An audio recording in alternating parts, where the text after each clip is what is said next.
Hello everyone. Good morning children. How are you all? I hope you all are good. So now we start the lecture number 9 of chapter 5th, and this one is the last lecture of this chapter. In today's lecture, finally we done the chapter number 5th and do some exercise questions which is important for your examination, and then we'll done this chapter, and from the next lecture we start a new chapter. So in this chapter we have total 9 lectures made. So you all revise that and try to learn. In today's lecture we covered the all revision of this chapter, and one topic which is remain in this chapter, that is complete. That will complete in this lecture. So now we'll start. Okay, so we are going to start lecture number 9 of chapter 5th. So come to the page number 67. See students, concentrate on these video lectures and try to avoid external voice.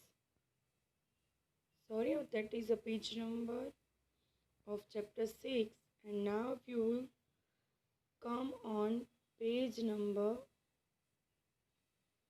54, sorry, 53.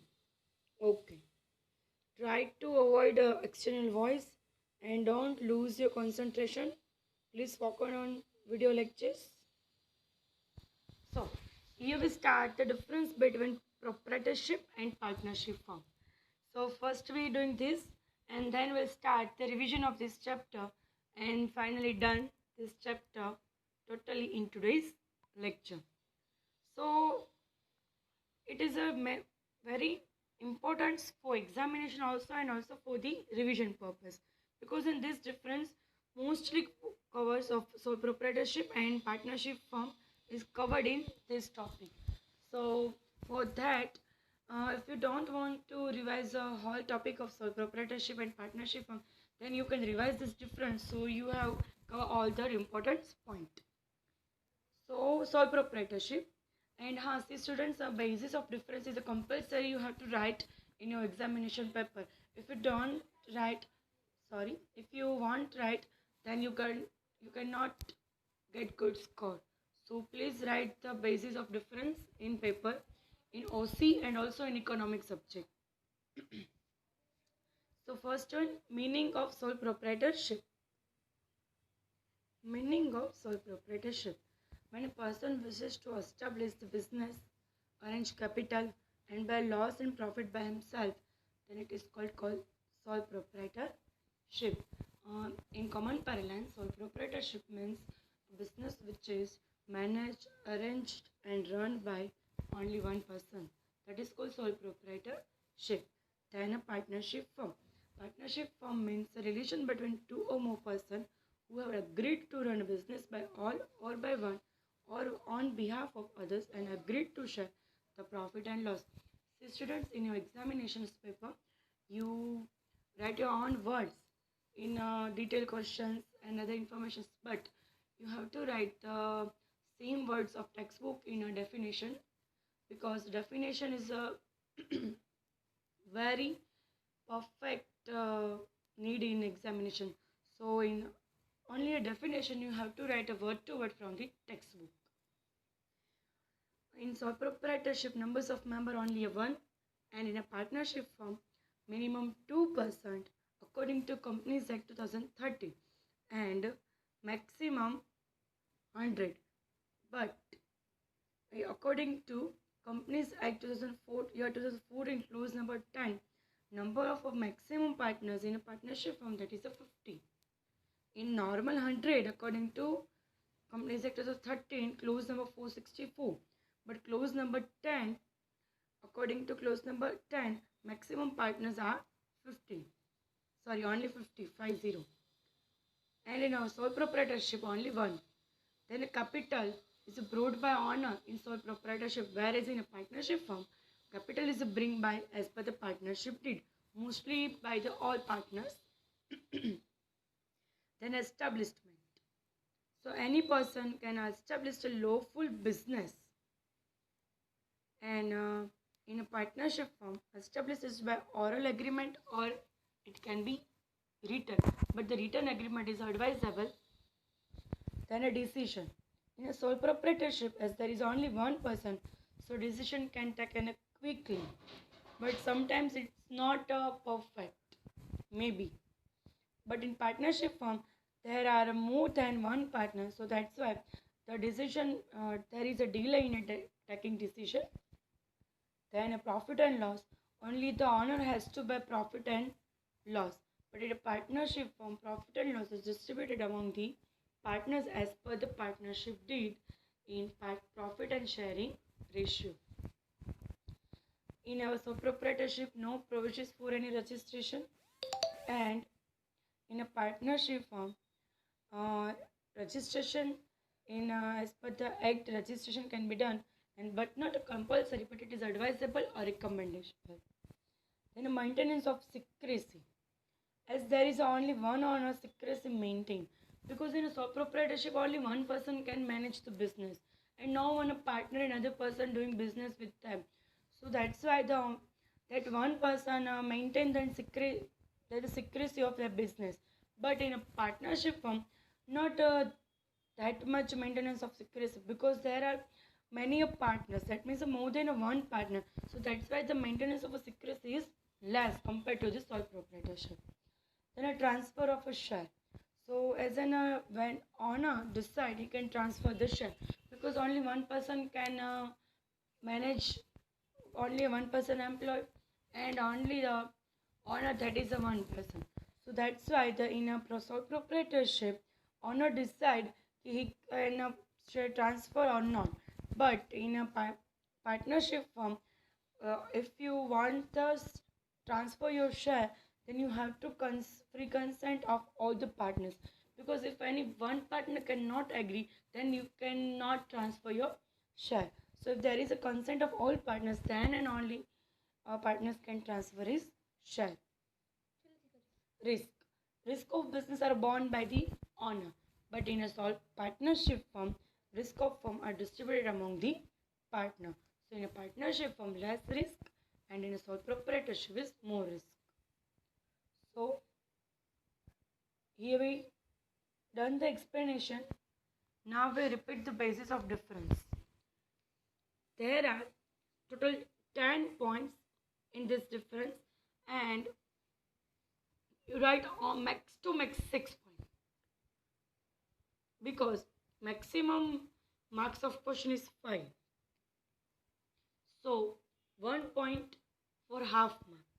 So you have to write 5 to 6 points in sole proprietorship and 5 to 6 points in partnership firm. So total 10 to 12 points enough for the 5 marks. But see, basis of difference is compulsory. I again repeat, basis of difference is compulsory. You have to write in your paper if this question asked in exam.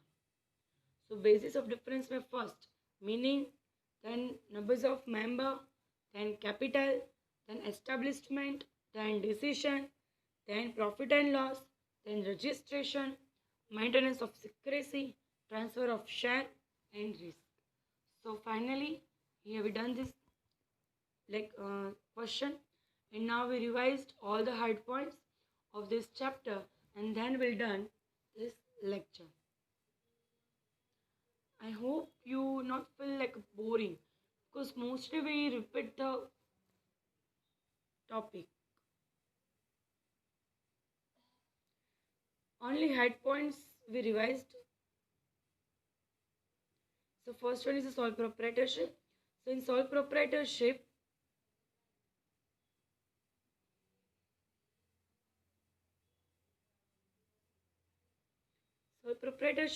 characteristics.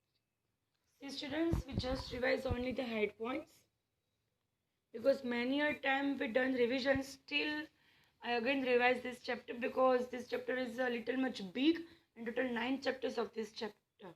Sorry, 9 lectures of this chapter. So characteristics. You all speak with me. Huh?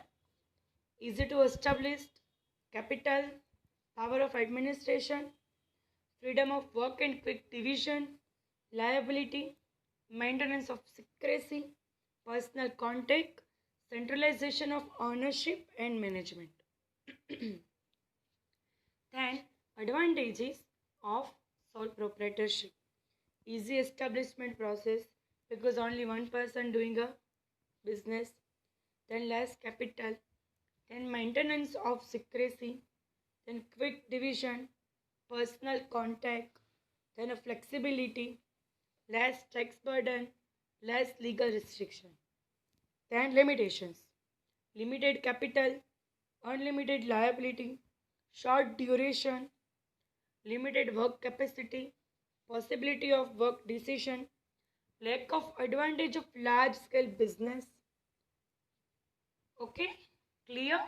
Understood? Okay, good. Then HUF.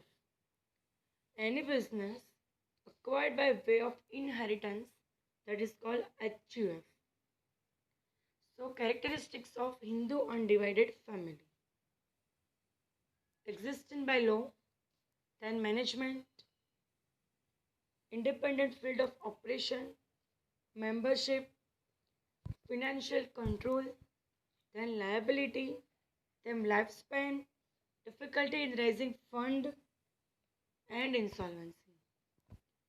Then a partnership. See students, I wish you don't need more explanation because too much times we have done the explanation of this topic. So that's why I repeat only the high points of particular questions. Then a partnership firm. Characteristics. Relation by agreement, establishment procedure, registration, number of partners, purpose, capital, management, unlimited liability, transfer of ownership, legal status, and lifespan of firm. And I hope you all learn because so many times we revise head points. So till today you have to learn all the points. Then advantages of partnership firm. Easy and less expensive process of establishment. Then efficient management, increase in goodwill or credit worthiness. Then more capital, advantage of division of labor, then proper decision, then a flexibility, protection of interest of minority, direct relation with customer, decentralization of economic power, and less burden of income tax. Then limitations of partnership firm. Limited capital, unlimited liability. See, limited capital compared to company's firm. Otherwise, partnership have more capital compared to sole proprietorship. Possibility of disagreement, difficulty in maintaining secrets, difficulty in share transfer, delay in decision making, short lifespan. Okay. Now types of partner. So there are 6 type of partner: active partner, dormant partner, nominal partner, partner in profit only, partner by an estoppel or holding out, and a minor partner. And you all know minor partner is a beneficial partner. And for the examination in MCQs questions, it is important that minor partner has a liability in a firm or not. So minor partner has a no liability because he is a minor and he is a beneficiary in partnership firm. Then the types of partner. So there is a 3 types of partnership firm according to time limit, according to liability, and according to registration. So on the basis of a time limit, there are 3 types. Partnership at will. That means when will want to partners dissolve the firm, they can dissolve the partnership. Then a term partnership firm, partners firm for a specific work.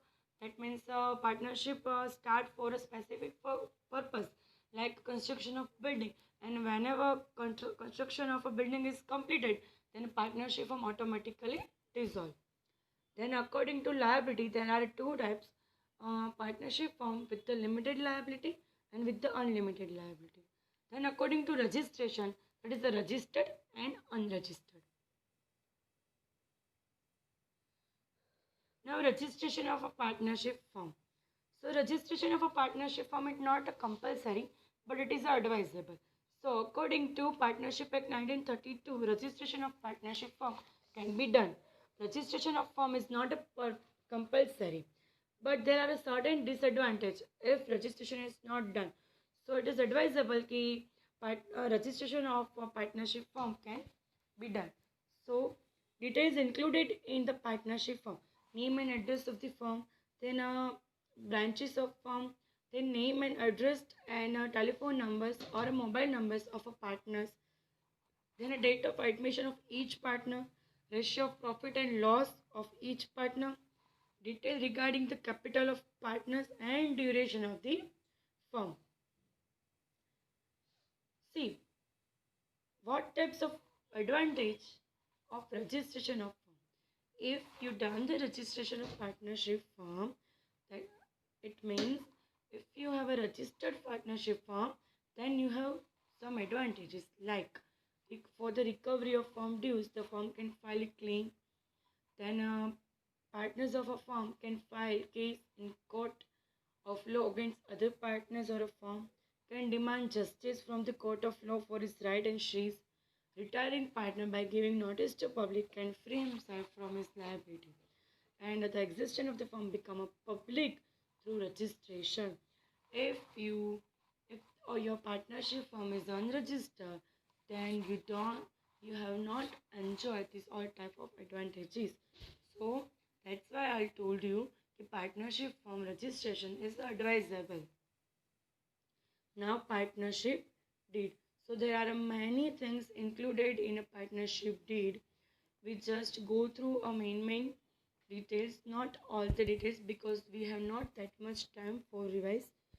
So name and address of firm, and name, address, each type of partners, purpose of business, establishment date of firm, then details of partners capital and interest if any, then partners borrowing, interest on borrowing, rate of interest, profit and loss ratios, provisions for power of opening bank account, then assigning authority for various document, rights and duties of partner, then provision for admission of minor partner, then a provision for settlement of account at the time of dissolution of firm, then the method of valuation of goodwill.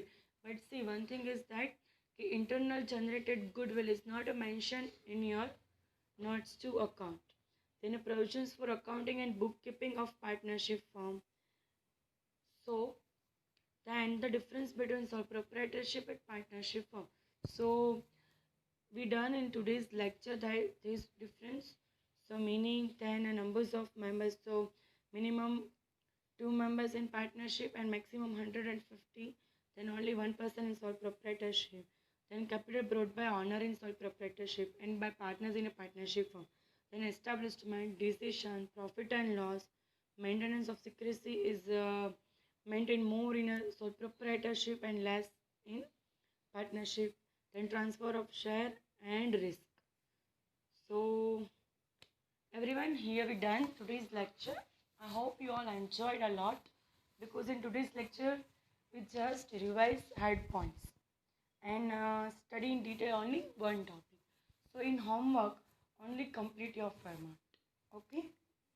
So from the next lecture we start a new chapter, and please students be regular learning and submit your homework because FA1 will come soon and also your test will coming.